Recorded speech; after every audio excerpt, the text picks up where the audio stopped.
Ladies and gentlemen, brothers, sisters, comrades, friends, people I don't even like. It's your boy DJ Pinhead. It's Pinhead Politics. We're starting the video off with the wonderful, the talented, the amazing, the beautiful Amada Seales. Shout out to that sister. I gotta tell you, a lot of my favorite activists today in 2026 are black women. She's one of them. She's a fierce fighter on the progressive movement. She's black radical, somebody I genuinely look up to.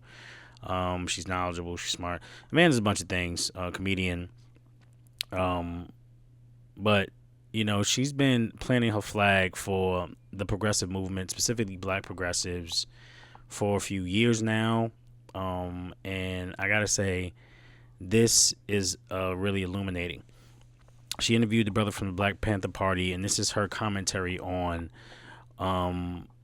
what happened after the fact. So the aftermath of her meeting this dude, because there's a dude in Philly starting a new Black Panther chapter. I'm not going to lie. Do the research for yourself. It looks... But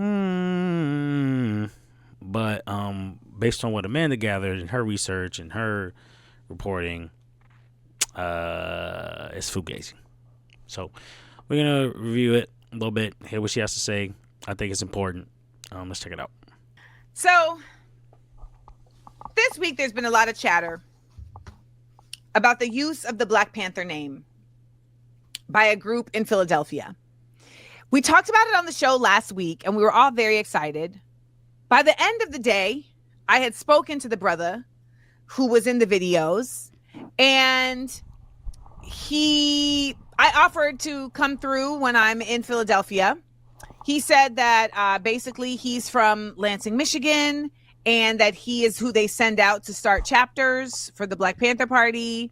And he said that he is, I asked them, what is a lesson that you all have learned this go round that you are applying?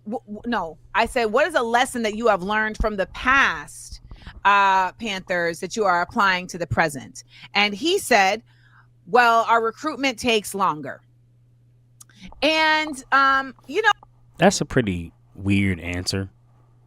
I would figure that he would give something a little bit more deeper than that, but I mean, okay.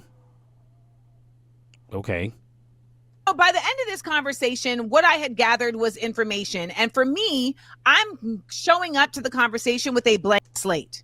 So I'm going to show up in kindness and I'm going to show up in openness. And, I also thought that they were legitimate. So I'm showing up with the respect that they are the Panthers. I then slept on it. And that black woman intuition. Look at her face.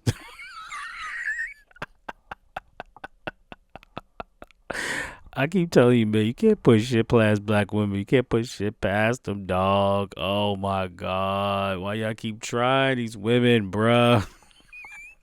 Look at that's the I got your ass, nigga. By the next day, my intuition started to say, yeah, see? Actually, no, that night, my intuition started to say that. I couldn't even sleep. And then I forced myself to go to sleep. The next day, communication started coming to me that I hadn't even reached out for. And it was letting me know that he had not been co-signed by the Panthers as a collective, but by an individual Panther in Seattle. And that Panther had given him permission to use the Panthers' name and use their likeness in the work that he's doing. Now, it's not to say that he hasn't done activism work in the past. It's not to say that they haven't, passed out food. However, what I want to bring to our attention in this particular moment is the use of a trusted name when what I want to bring to attention in this moment is the responsibility of using a trusted name. There is incredible weight attached to the Black Panther name and movement. She's not lying. Because the Black Panthers were the largest, most organized resistance movement in this nation to ever get them shooken up. So much so that they put forth great effort to disseminate them, to incriminate them, to exile them, to incarcerate them. They became prisoners of wars in this nation. So to lead with the Black Panthers as your mantle carries something very big. It is not something to be used lightly. It is not pop culture. That's a fact. Seeing Beyonce. That's a fact. You can't just come out and expect to just use our heroes' names. Like, when me as a black person growing up hearing the stories about the Black Panther Party, I started to see these guys' videos online, checking them out, seeing what's. I'm like, well, okay. I mean, he definitely talks like he's about that Panther life, but I didn't look behind the curtain at all. But on his face, I'm like, okay, I mean, talking a good game, but to say that you're a Panther for a black man like myself, I just it comes with a certain amount of respect, discipline, code. You know what I mean? You can't cosplay that shit. You know what I mean? Those are the people who like put their lives on the line, whose families were forever changed because they decided to be Panthers. That's not something that we play with or take lightly by any stretch of the imagination. They have, dancers dressed as Black Panthers in the NFL. That is a pop culture rendering. The Black Panthers are not pop culture. Correct. It don't translate the other way. People like Swiss Beats and Alicia Keys dressing up as Black Panthers for Halloween is a pop culture rendering. The Black Panther Party is not pop culture. It is resistance. Yeah.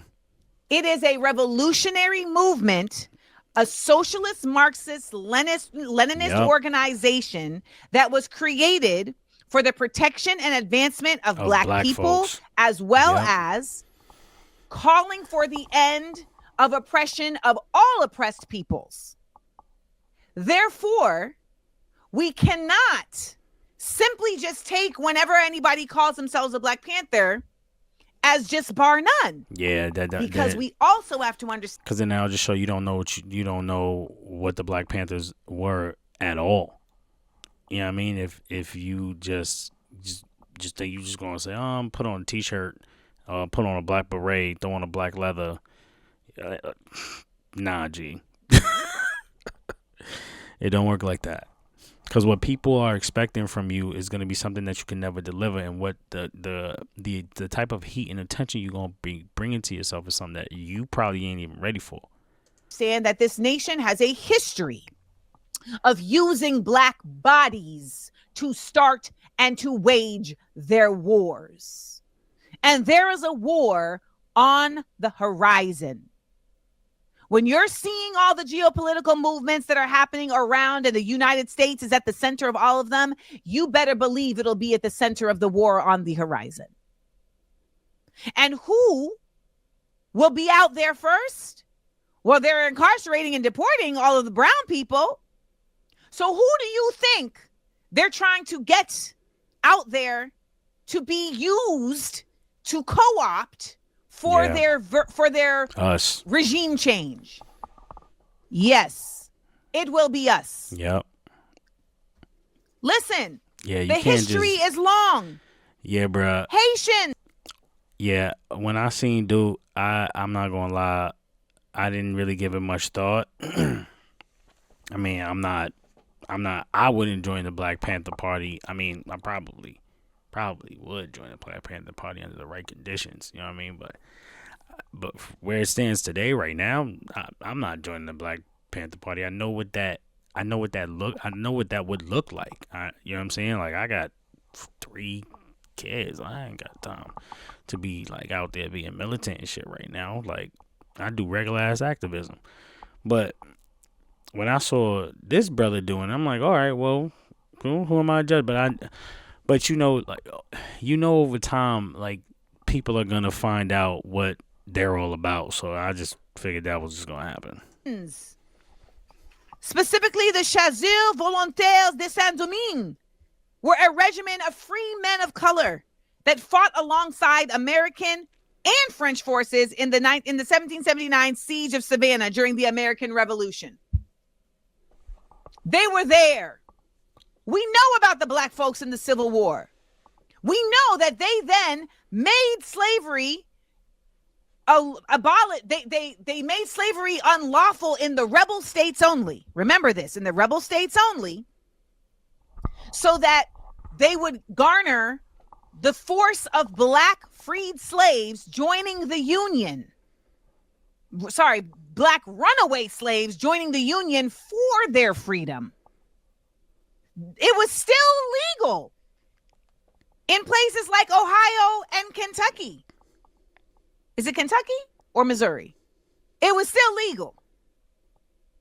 However, they made the rebel states no longer lawful in slavery so that the black folks that were there would feel compelled to risk their lives to escape.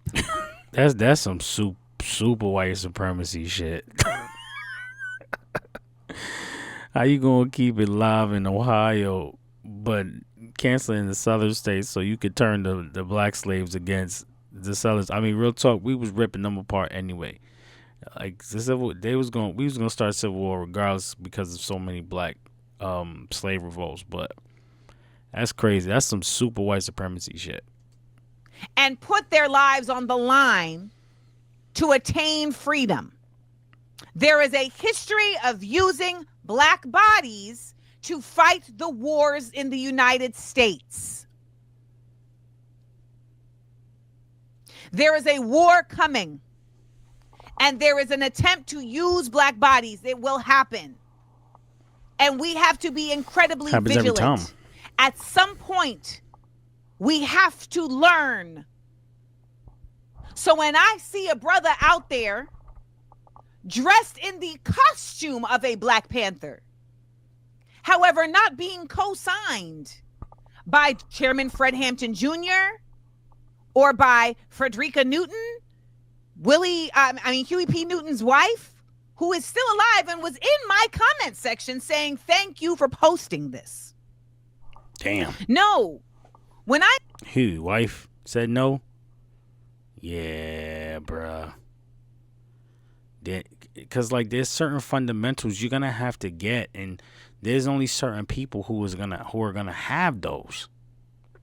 Even if you let's say you start your own movement separate from Frederica or Fred Hampton Jr., you would have by now made your way along those channels to have met them, garnered their respect, got their blessing, and gotten the foundation and the foundational principles you needed to get the nod to start a Black Panther Party. You would have met them already.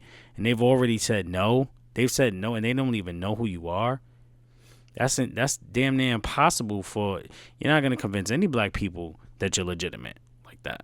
I see that Maisha Newton, Huey P. Newton's niece... Oh, yeah. She's is literally taking legal action against this individual's setup because she's claiming that this is a possibility for defamation. I say, yeah, she was hot. We have to do this type of vigilance because we are consistently under a psyop that studies us. Do you know that? They study us. They know what we like. They know what we trust. And they use it to use us.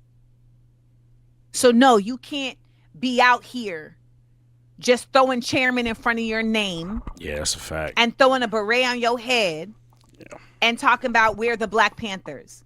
You can do the work you're doing without using a name that hasn't been given to you through the access of the entire national organization. One Black Panther in Seattle cannot give this brother you gotta understand the credibility of the entire legacy of the Black Panther. And you got to keep in mind, Black Panthers are an organization. They're an organization that also worked with other organizations. So, like, you can't just, like, Like, if you just going outside and saying you a Black Panther, and don't get it twisted, like, I still don't know. I haven't done a deep dive into any of this. I'm just reacting off of the video. But from what I can tell, if you just going outside posting some Instagram videos and saying that you Tim because you read some books about Fred, Huey, and Bobby Seale, bruh, that's not the same. You know what I mean? Not to mention, you haven't worked with any of the foundational members of the Black Panther Party who were there at its inception. They don't even acknowledge who you are. That's 2 strikes alone, man. Like, and then the third one was like in the beginning. She was like, "Well, I'll come to Philly and check you out." And he was like, "Well, I'm from Michigan. They sent me around to set up Black Panther chat." Like, what? First of all, most of the people in my life I know, they are black, and ain't nobody trying to join the Black Panthers. What is this nigga talking about? Their party. And let me also add that when people were saying, well, you should talk to him directly, I did talk to him directly. And then when I posted that video, he sent me DMs saying that I was two-faced because I was nice when I spoke to him, but then I was bad-mouthing him on the internet. And what I want to tell y'all bro. is that everyone should be nice when they speak to you the first time because they don't know what you really own. However, if from the time they spoke to you, they then learn that you on some bullshit, they have every right to speak truth to that. It's a dog. Versus owing you some level of protection and cover that you are no longer deserving of. Cook 'em, sis. Me fucked up. Yo, this is the same kind of energy she was on. Yo, shout out to Amada Seales, man. This is the type of shit she was on, type of stuff she was on when she was on the Jubilee video. I should react to that because that was good content, man. I can't front. Anyways, shout out to Amada Seales holding down the set one time for her. She's Black All-Star for sure. Thanks for checking out the video. We'll be back with another one. Peace and love.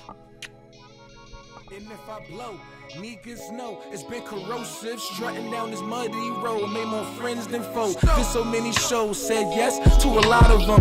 Few weeks later, I don't hear peep out of them. You gotta stay focused on goals, don't ever switch up. Keep applying pressure while these other artists hiccup. Drift up from the socks to the cloth, that's on my head top. Trying to stay close to my people like I'm the red body. Think that I'm Jedi mind tricking, it's just me. Is it hard for y'all to understand the world just to love what he